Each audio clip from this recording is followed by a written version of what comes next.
Alors bonjour à tous, j'espère que vous allez bien. Je pense que vous êtes un peu surpris de me revoir si rapidement pour cette deuxième partie de vidéo. Bon, je ne vous promets rien, mais je vais essayer quand même d'accélérer un peu le rythme. Voilà. Alors aujourd'hui, je vais encore vous parler du regard. Mais le regard qui est en lien avec les différents membres de notre famille. Ce regard, sans qu'on s'en rende compte, elle nous impacte personnellement et impacte surtout nos relations, mais en particulier nous fait souvent souffrir. Voilà. Alors, pardon. Avant de commencer, je vais vous faire un petit rappel, même si je vous en ai parlé l'autre jour, sur le fait que j'oublie toujours de vous dire de vous abonner, de cliquer sur le pouce, sur la cloche, de partager. Mais à vrai dire, c'est très important pour moi car c'est le seul moyen que j'ai de me faire connaître et surtout de faire connaître la chaîne. Donc comme je vous l'ai dit, pour m'aider, mon ami Daniel a trouvé une solution. Et durant la vidéo, vous avez dû, vous allez voir quoi, apparaître sur l'écran des petits encarts tels que abonner, pouce, cloche et je pense partager aussi. J'ai pas trop regardé. J'espère que ça ne vous dérangera pas trop. Et si le cœur vous en dit, bah, cliquez s'il vous plaît. Ça me fera énormément plaisir. Et tout ça ne vous engage absolument à rien, c'est entièrement gratuit et ça m'aidera beaucoup. Bon, je vous en remercie d'avance et j'en profite pour remercier aussi ceux qui prennent la peine de me laisser des petits messages d'encouragement auxquels je me fais un plaisir de répondre et qui, je vous avoue, me vont droit au cœur. Alors, pour commencer, la première des choses que je voudrais vous dire, c'est que nous devons tous avoir conscience que ce soit dans la famille, dans l'entourage, dans le milieu professionnel ou la société elle-même, nous ne pouvons pas être aimés par tout le monde. Et à la fois, nous ne pouvons pas obliger qui que ce soit à nous aimer. A contrario, nous ne sommes pas obligés non plus d'aimer tout le monde. Dans toute relation, ce qui est le plus important, c'est avant tout le respect. Voilà. Alors, le principal pour évoluer, c'est quand même de savoir éviter le conflit, car d'où qu'il provienne, il peut quand même être un frein à notre évolution, parce que si on est en conflit avec les autres, eh bien, on est en conflit avec soi-même, et si les autres sont en conflit avec nous, eh bien, ça, c'est pas bon pour nous non plus. Donc, si on peut l'éviter, voilà. Et d'ailleurs, le meilleur moyen d'éviter, c'est d'apprendre à accepter les autres tels qu'ils sont, sans oublier que personne n'est parfait et que nous ne le sommes pas non plus. Alors je pense que vous serez d'accord avec moi si je vous dis que les relations les plus complexes et les plus compliquées sont souvent au sein de la famille. Ben, pour la bonne raison, c'est que les liens familiaux sont très très souvent des liens karmiques. Si vous regardez cette chaîne, vous savez très bien qu'on n'est pas né comme une fleur on ne vient pas comme une fleur sur la terre. On arrive avec un passé karmique souvent un peu pesant et on se retrouve dans une famille comme les parents qu'on a sont ceux qu'on a choisis, etc., etc. J'en ai déjà parlé dans d'autres vidéos. Alors, quand on croit à la réincarnation et qu'on a des problèmes d'ordre familiaux, la première question à se poser, ce serait de se dire pourquoi je vis tout ça. Quel enseignement ai-je à en tirer? Quelle est ma part de tort? Mais sans culpabilité. Attention, se regarder en face, c'est pas reconnaître ses fautes et se sentir coupable de tout. Non, la culpabilité, il faut laisser tomber. C'est pas utile, ça sert à rien et ça vous empêchera d'avancer. Que dois-je faire pour que la situation s'améliore? Et tout ça, toutes ces questions, plutôt que de rejeter systématiquement la faute sur l'autre. Le fait de se poser ces questions sans systématiquement penser que vous êtes victime de la situation va enclencher en vous une réflexion intérieure, mais cette réflexion intérieure qui va vous ouvrir une porte de plus sur le chemin de l'évolution. Parce que on ne se rend pas compte, mais quand on se pose une question d'ordre, je vais dire, d'ordre spirituel, quoi, une question pour essayer d'améliorer les choses, eh ben, les réponses, elles se font. On ne va pas vous dire non, tu fais comme ça, tu fais comme ça, mais vous sentirez à l'intérieur de vous si c'est juste ou si vous devez faire plus ou si vous devez des fois un peu vous éloigner des autres pour vous protéger. Mais s'éloigner, ça ne veut pas dire se fâcher, ça ne veut pas dire déclencher la guerre. Hein. Comme d'ailleurs, si vous croyez en Dieu et que vous traversez une épreuve, ben, évitez de rejeter tout en bloc, car la porte de l'évolution se fermera derrière vous hein, ou devant vous, jusqu'au jour où, meurtri par la souffrance, vous en viendrez à vous poser les bonnes questions. Et moi, j'avoue que les questions que la première question que je me suis posée quand je me suis trouvée face au suicide de ma mère et à ce mot qui me rejetait, quoi, hein, où elle ne souhaitait pas que je suive le cercueil, la première question que je me suis posée, la souffrance était tellement grande que toi là-haut, si c'est vrai que tu existes. Et ça a tout déclenché. Ceux qui ont lu mon livre le savent. Hein. Alors comme je l'ai dit dans la vidéo 10, spiritualité et cohérence, bien oui, pour avancer sur le chemin spirituel, il faut avant tout faire preuve de cohérence avec ses croyances. Parce que si vous croyez à quelque chose et que vous le rejetiez dès que... Voilà. Et pour cela, apprendre à adopter des comportements et des réflexions en fonction de vos croyances. Et ça, c'est très important. Beaucoup de gens parlent d'amour, mais bon, la suite n'y est pas, quoi. Hein, l'action n'y est pas. Alors, comme je vous en ai parlé dans la précédente vidéo aussi, j'ai souffert moi-même, étant enfant, des conflits entre mon père et ma mère. Et même s'il n'y a jamais eu de violence physique, les parents ne se rendent pas compte que la violence verbale fait parfois autant de dégâts. Sinon plus, selon à qui elle s'adresse. Hein. Même si à l'époque je n'avais pas conscience que la réincarnation existait, c'est au moment où j'ai commencé à regarder les choses autrement, enfin du moins où quelqu'un m'a aidé à les regarder autrement, que j'en ai fait une force. Je vais vous parler aussi de la place que je ne suis jamais réellement arrivée à trouver parmi mes frères et sœurs, dû en premier à ma position de petite dernière, hein, et au fait que les autres marchaient par deux. Mes deux sœurs avaient 10 et 11 ans de plus que moi, seulement 11 mois de différence, et elles étaient très proches. Et ça, bon, c'est logique. Bon, enfin, je n'en ai pas souffert, hein, parce que elles m'ont gâtée et tout, mais c'est plutôt au fil du temps que je me suis sentie un peu écartée. Quand elles sont devenues adultes, qu'elles se sont mariées, et que, voilà... ça me faisait un peu mal de souvent pas être associée à des choses, voilà. Bon, mais le jour où j'ai compris et accepté que, bon, après tout, c'était comme ça, ça a été une libération et ça a entraîné un lâcher-prise important pour moi. Alors j'acceptais enfin qu'on ne pouvait pas obliger l'autre à nous aimer, même si on faisait partie de la même famille et qu'il était inutile de vouloir forcer les choses et de faire toujours pour se faire aimer. Non, ça ne marche pas comme ça. Voilà. Mes frères jumeaux, eux, avaient 4 ans de plus que moi aussi, hein, donc, et eux, ils étaient deux, ils étaient toujours ensemble. Et en plus, l'un des deux ne m'aimait pas. Mais alors, ne m'aimait pas. Il ne s'en est jamais caché et je pense que s'il avait pu me faire disparaître, il l'aurait fait. Alors certainement la jalousie, hein, du fait que je sois la petite dernière, sous-entendu la plus gâtée, et peut-être quand même le sentiment qu'en naissant je lui avais pris sa mère, qu'il partageait déjà avec son jumeau. Mais ça, ce n'est que la partie visible. Hein. Alors pour moi, ça n'a pas toujours été facile, surtout en devenant adulte, et ça s'est empiré au départ de notre mère, car pour lui j'en étais responsable. Comme je l'avais toujours fait, pourtant, j'ai mis un point d'honneur à ne pas me fâcher, même si son attitude envers moi et pas que aurait pu le justifier. En évoluant, c'est-à-dire après la mort de ma mère, cette ouverture spirituelle importante que j'ai faite, j'ai fini par comprendre que cette méchanceté, parfois même cette haine qu'il nourrissait envers moi, ne pouvait être qu'en lien avec une vie antérieure. Rien d'autre ne pouvait justifier une telle voilà. Il en est resté, je pense que pendant longtemps, il n'en était pas trop conscient, enfin, bon, si, je pense que si. Mais enfin, je me suis alors demandé ce que j'avais bien pu lui faire pour qu'il en soit ainsi.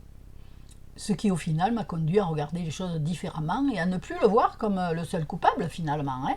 Ce changement de regard posé sur les choses m'a non seulement aidé à lâcher prise, mais ça m'a aussi permis de comprendre pourquoi je n'avais jamais voulu me fâcher avec lui. Alors pendant longtemps, j'ai cru que c'était le fait que ma mère s'étant fâchée avec sa sœur aînée, je n'avais quasiment jamais connu ma tante, ni d'ailleurs mes cousines. Et j'en avais quand même souffert, parce que étant sensible, petite dernière, parce que toutes les autres, les sœurs de ma mère étaient beaucoup plus âgées, donc elles avaient des filles encore beaucoup plus âgées que mes sœurs aînées, ou du moins de cet ordre-là. Et j'ai toujours été celle qui, le petit boulet qu'on se traîne derrière, voilà. Et ayant souffert de ça, je m'étais juré que je ferais tout ce que je pourrais pour que mes enfants n'aient pas à souffrir de la même chose. Et croyez-moi, ça m'a demandé beaucoup d'efforts. Aujourd'hui, quand je me retourne sur tout ça, je sais qu'en ayant tout fait pour ne pas reproduire ce schéma familial, afin que mes enfants n'aient pas à en souffrir plus tard, j'avais su laisser parler mon cœur. Et je peux vous affirmer aujourd'hui, avec mes 70 ans qui approchent, que quand on se laisse guider par son cœur, on se rapproche de plus en plus de son âme. Et au final, plus on est connecté à son âme, plus on avance sur le chemin de l'amour. Cette connexion m'a permis non seulement de me libérer d'un passé karmique que je ne connaissais pas, j'avais conscience que peut-être j'avais fait quelque chose à mon frère, mais je n'ai jamais su quoi et je n'ai jamais cherché à savoir quoi. Et en poussant plus loin, ça m'a permis aussi de couper des liens transgénérationnels. Alors comme quoi, nous devons prendre conscience que quand on agit avec amour ou par amour, la vie nous aide à nous libérer. Mais quand je dis avec amour ou par amour, je vous parle d'un amour gratuit, d'un amour honnête, d'un amour sincère. Et n'oubliez pas quand même que personne ne pourra faire le travail à votre place. Ni couper des ci, couper des ça. Je me répète, mais c'est d'une importance capitale. Vous pourrez employer toutes les méthodes que vous voulez. Si vous n'êtes pas capable en toutes circonstances de laisser agir votre cœur, vous n'avancerez jamais. Pour avancer, il faut apprendre à faire confiance à la vie afin de laisser notre âme nous guider, et cela passe principalement par le cœur. L'âme et le cœur ne font qu'un, et ça nous devons le comprendre.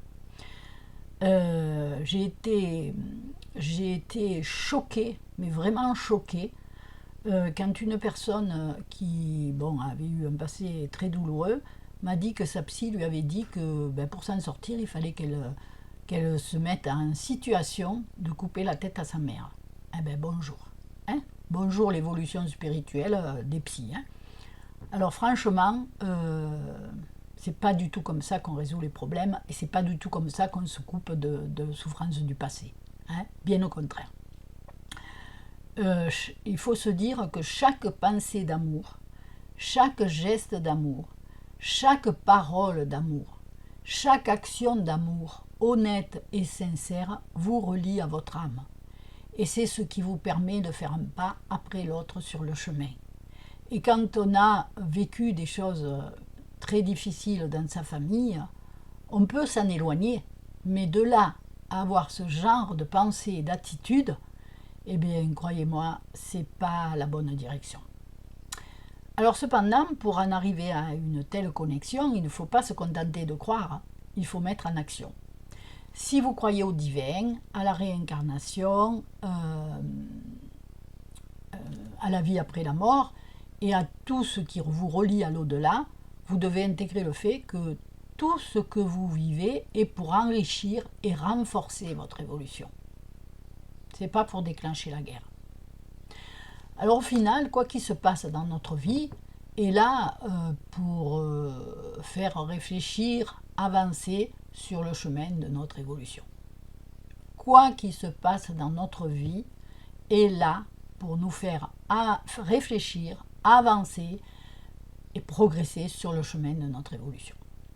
Mais l'avancée ne peut se faire que si on est en mesure de poser un regard juste sur la vie afin de se libérer des chaînes de l'enfermement, quelle qu'elle soit, et d'où qu'elles proviennent. S'enfermer dans le rôle de victime comme beaucoup ont tendance à le faire est un énorme frein à l'évolution. Si vous êtes capable de poser un regard juste sur le sens de la vie, vous devrez être en mesure de vous dire « Je ne suis pas victime, je me dois d'en vouloir à personne, les épreuves que j'ai traversées sont celles que j'ai choisies avant de descendre. Tout est juste, je me pardonne et je pardonne aux autres. » Je vous parle de si vous avez la conscience spirituelle de l'évolution. Voilà.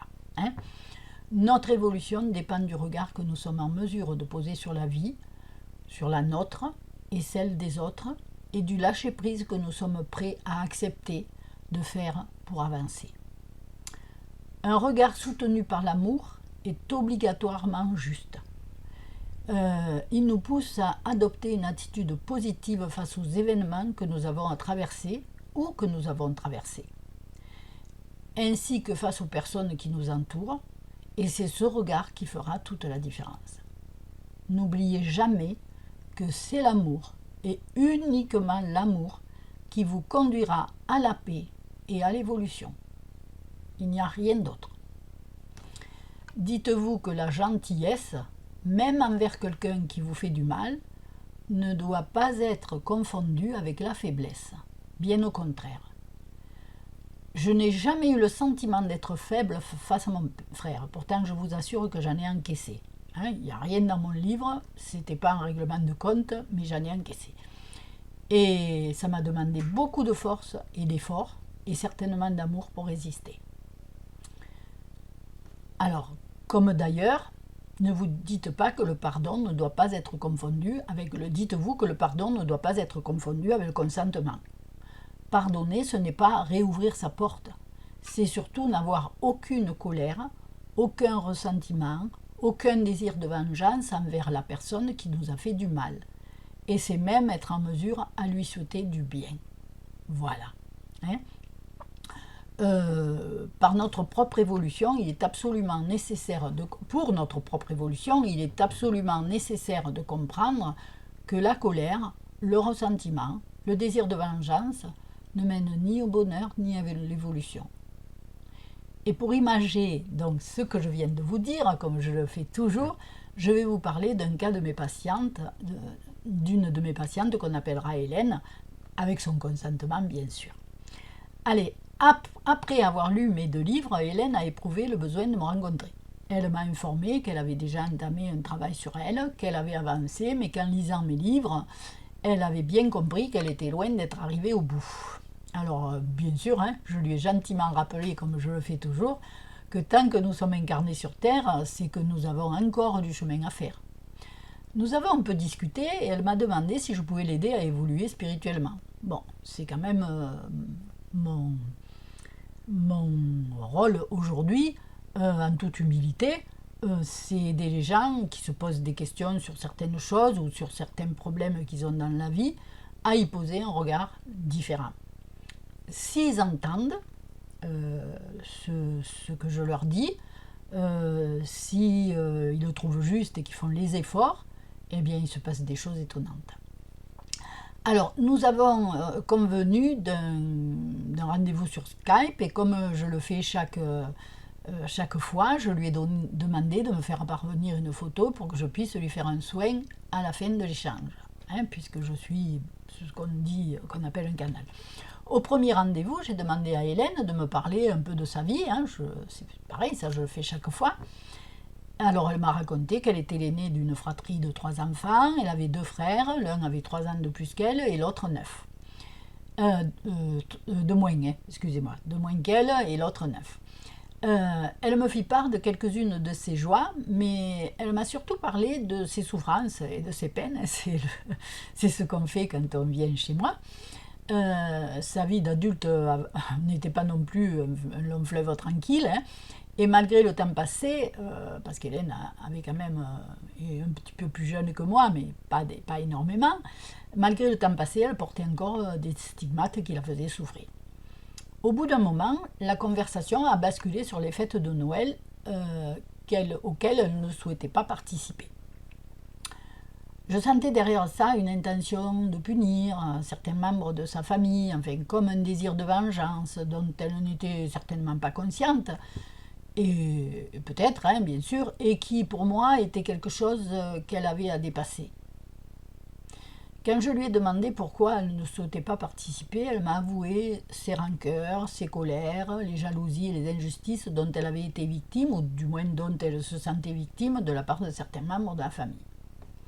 Au final, elle a vidé le sac dans lequel, au fil du temps, s'était entassé tout ce qui l'avait blessé et qui l'a dérangé encore aujourd'hui. Et cela a confirmé mes ressentis.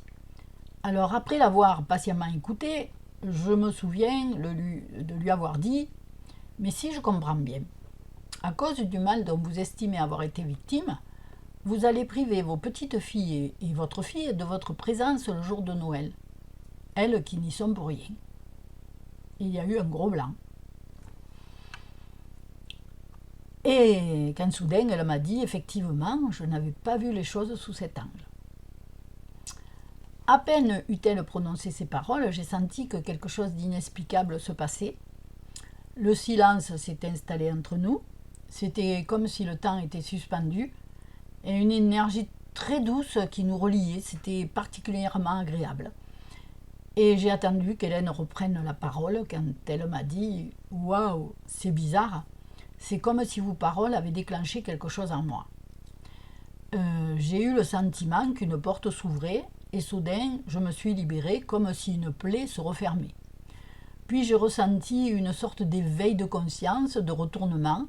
Je ne peux pas vous expliquer, j'ai le sentiment que tout ça se passait à un autre niveau. Alors ça, ce sont les paroles d'Hélène, hein. J'ai rien inventé, hein. Je lui ai demandé de me faire un petit topo pour que je puisse raconter son histoire et pas, moi je me souviens pas toujours de tout ce qui s'est passé, je me souviens des grandes lignes, là elle me l'a remémoré et même s'il y a plus de 2 ans, bien sûr que je me suis rappelé.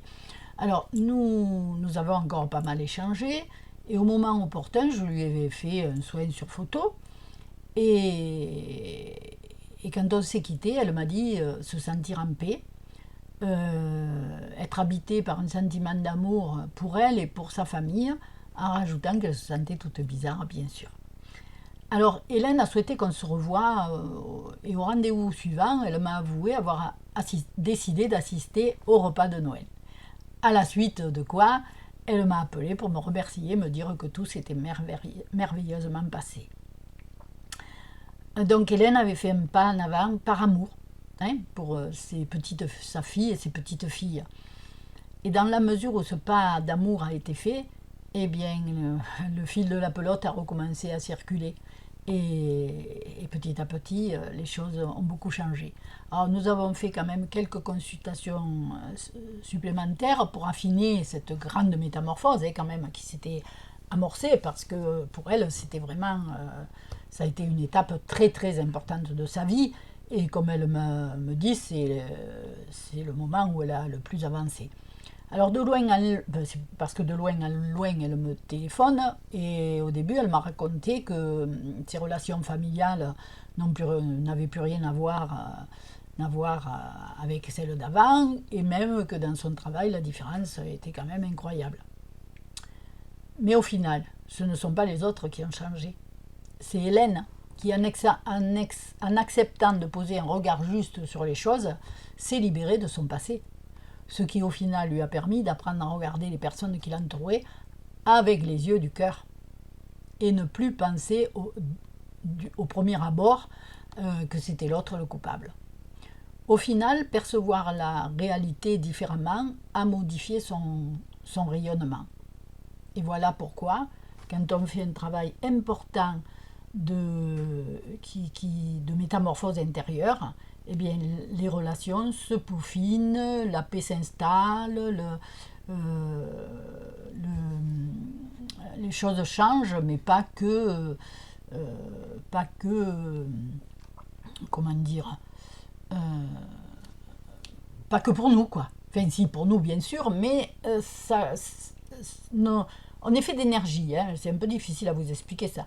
En effet d'énergie, et si à l'intérieur de soi, on est triste, on a de la rancœur, de la rancune, du jugement et tout, eh ben, ne nous plaignons pas d'avoir en face de nous des gens qui nous regardent de travers. Hein.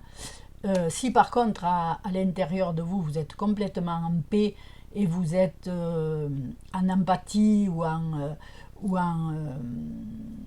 ben, oui, en paix, quoi, hein, j'arrive pas à trouver le mot comme ça, eh bien, ce qui est autour de vous se modifie aussi. Les relations, le regard qu'on pose sur vous, eh ben, se métamorphose. Alors, on peut appeler ce qui s'est passé pour Hélène, on peut appeler ça une guérison d'âme. Mais il ne faut pas oublier que le travail d'évolution n'est jamais terminé. Hein. Et d'ailleurs, Hélène, en ce moment, m'appelle et on est en train de régler, d'ajuster certains comportements envers un membre de sa famille qui va l'amener encore beaucoup plus loin sur le chemin. Voilà, alors je pense que cette vidéo est quand même très importante. Si vous avez des questions à me poser, ça j'oublie de vous le dire, mais si vous avez des questions à me poser, dans les petits messages, posez-moi-les et je ferai une vidéo en vous répondant, hein, du mieux que je peux. Mais pensez quand même que souvent il y en a un qui doit porter le flambeau dans les familles et c'est à lui à faire le plus d'efforts. Alors, quand il y a des histoires, à quoi bon se jeter du vinaigre à travers la figure? Quand il y a des histoires, eh ben, il faut apaiser les choses et il faut s'éloigner si vraiment, voilà, on peut prendre, moi j'ai pris du recul, hein, pendant quelques années je suis sans être fâchée du tout, hein, et je reviens et je me rends compte qu'il y a beaucoup de choses qui ont changé, voilà. Mais j'ai pris du recul tout en gardant les gens dans mon cœur bien au chaud. Alors je vous dis merci de m'avoir écouté. Et je vous dis à très vite. J'ai encore des idées de vidéos, peut-être sur l'approche des enfants. Hein, parce que beaucoup de parents ont des enfants adultes avec qui ils ont des problèmes. Mais peut-être ne se font-ils pas assez légers, suffisamment légers. Voilà. Je vous embrasse et à très bientôt. Au revoir.